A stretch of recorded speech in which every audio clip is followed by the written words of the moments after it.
You are not lazy. Let me say that again because most people in your position need to hear it. You are not lazy. You research things thoroughly. You think things through carefully. You understand concepts faster than most people in the room. You can see the full picture of something before others have even finished reading the first paragraph. You are genuinely, demonstrably smart. And yet, the thing you want to build has not been built. The move you have been planning has not been made. The version of your life you can describe in perfect detail still exists entirely inside your head. And if someone calls you lazy, something inside you knows that is not the right word. But you cannot quite explain why you are still here, still thinking, still planning, still not moving. Today I am going to give you the explanation, not the motivational one, not the just believe in yourself one, the actual psychological specific explanation for why the smartest people in any room are often the last ones to take action. And I promise you, it is not what you think it is. Here is the thing nobody tells smart people. Intelligence is a gift with a hidden tax. And most smart people pay that tax their entire lives without ever knowing it exists. Here is how the tax works.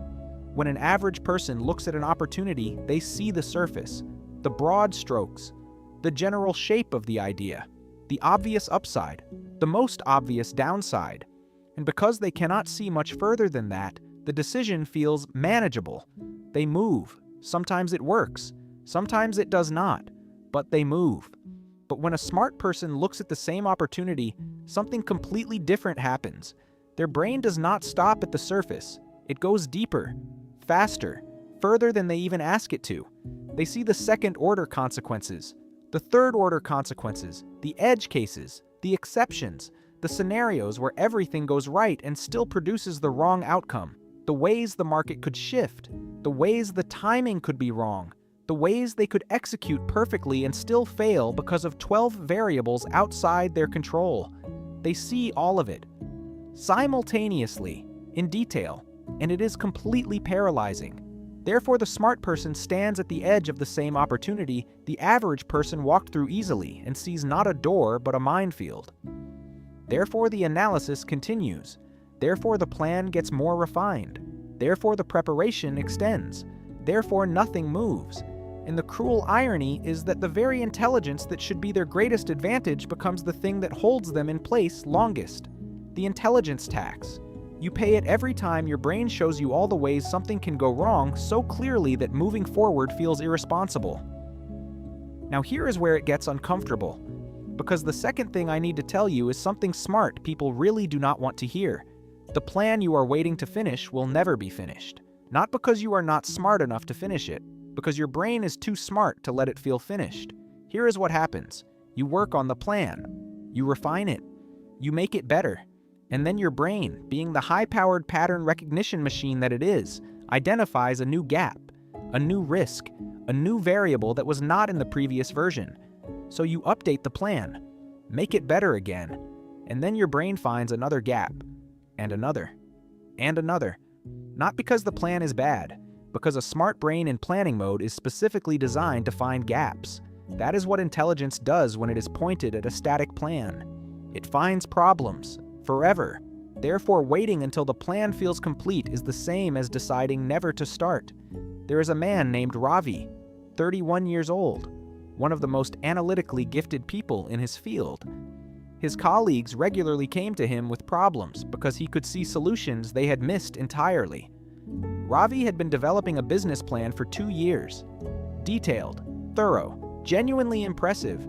Every time he was close to feeling ready, his brain identified something he had not accounted for. So he accounted for it, and found another gap, and accounted for that. For 2 years. Meanwhile, a colleague with a fraction of his analytical ability launched a business in the same space. Simpler plan, more obvious gaps, several early mistakes. 18 months later, that colleague had a functioning business generating real revenue.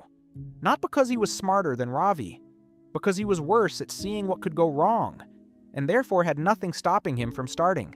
Ravi told me later that watching this happen was the most clarifying moment of his professional life. He said it was the first time he truly understood that his intelligence had been working against him. Not because it was wrong, because he had been pointing it in the wrong direction. And that brings us to the third thing, the one that actually changes everything. Smart people need to stop pointing their intelligence at the plan and start pointing it at the first move. Here is what that means in practice. Instead of asking, how do I make this plan perfect, ask a completely different question.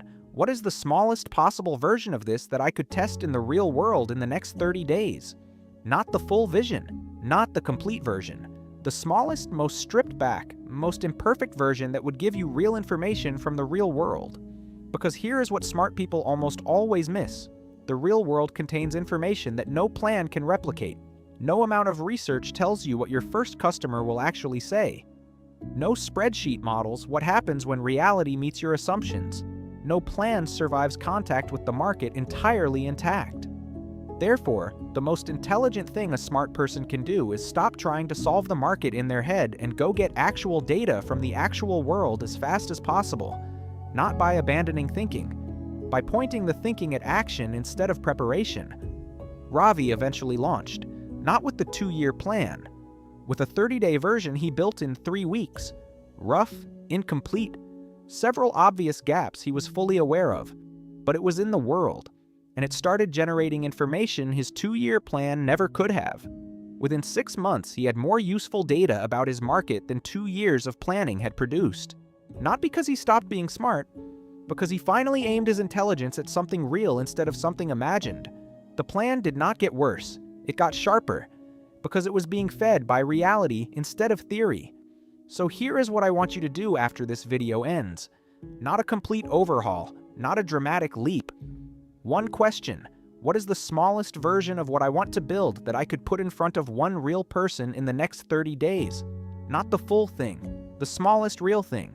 Write it down, give it a deadline, and then point every single bit of your intelligence not at making it perfect, but at making it exist. Because the world does not reward the best plan. It rewards the best response to reality, and you cannot respond to a reality you have not entered yet.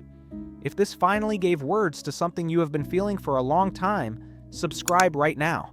Because this is what we do here. We go into the specific uncomfortable places that nobody else will go, and we come out with something real. Comment the word "move" if this landed for you today. Because the people who heard it are already thinking differently from everyone who just thought about it. Intelligence was never the thing that built great lives. Action was. Intelligence just made the action smarter.